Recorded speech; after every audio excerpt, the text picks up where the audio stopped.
So I finally broke down and watched the movie Emancipation with Will Smith. I said I wasn't going to watch it because, like a lot of other people, you kind of get tired of these slavery movies, slave movies. You get tired of them. But I decided to look at Emancipation, and it was slightly different. Slightly different.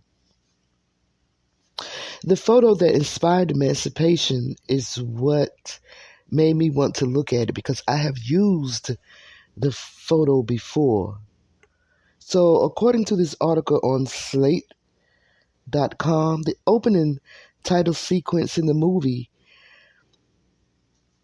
tells us that the film is based on a true story. That is, in part, the case.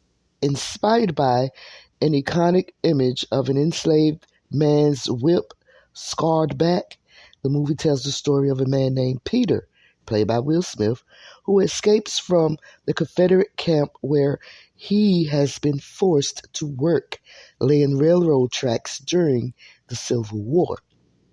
The film, like the historical photograph that inspired it, creates a heroic narrative that reveals Peter's suffering in slavery and charts his escape from bondage to his enlistment in the Union Army. Like, for once, a movie where someone actually fought back.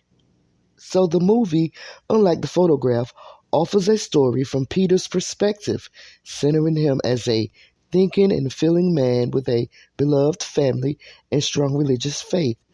It draws on a documented history to imagine a narrative that fills in the gaps of what was not recorded of the life of the historical Peter in word or picture in 1863.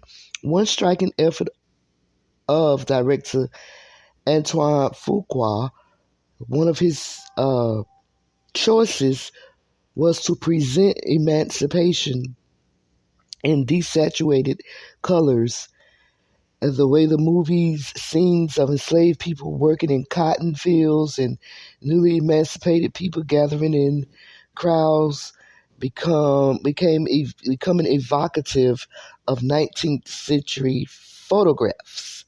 In selecting one such photograph for source material, Fuqua and Smith have tapped into a part of American history that still holds immense power.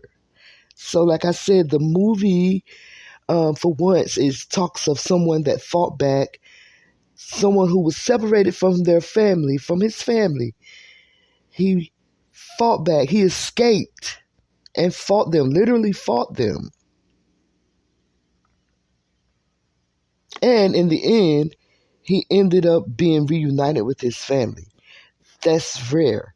You don't see that. So this article goes on to say, by the time of the Civil War, Americans across the country had become familiar with the emerging technology of photography.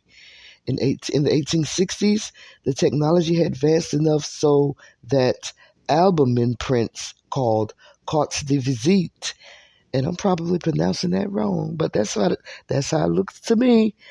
Well, the cartes could be made and reproduced quickly and cheaply. Commercial photographers set up studios where customers might select a backdrop and props and pose for a portrait. During the Civil War, photographic images of the war, soldiers, sailors, battlefields, camps, forts, and ships proliferated. Photographers documented Black people's lives, often depicting women and children in contraband camps and men serving as laborers and soldiers in Union forces.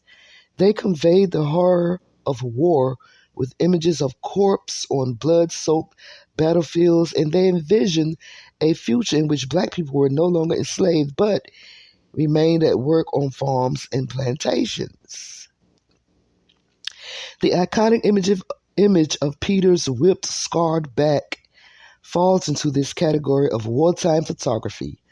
According to historians David Silkenat and Bruce Laurie, The picture of Peter was made in the spring of 1863, shortly after Peter arrived in Baton Rouge, Louisiana.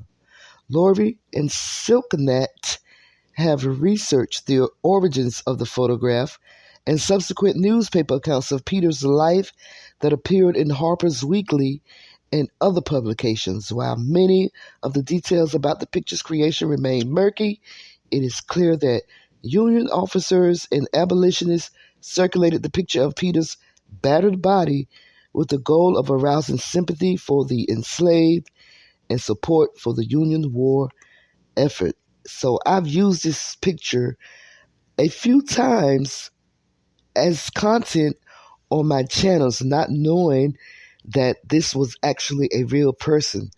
I mean, I never really thought about it. I thought about it as being art, like somebody painted or that it was a portrait, but it actually turned out to be a real person. And the movie Emancipation with Will Smith is based on the story of this man, Peter. So y'all get a chance, check it out. It's your girl, B Sparrow. BuzzzTweet Talk Radio. Holla at y'all, girl. Okay? Well, okay.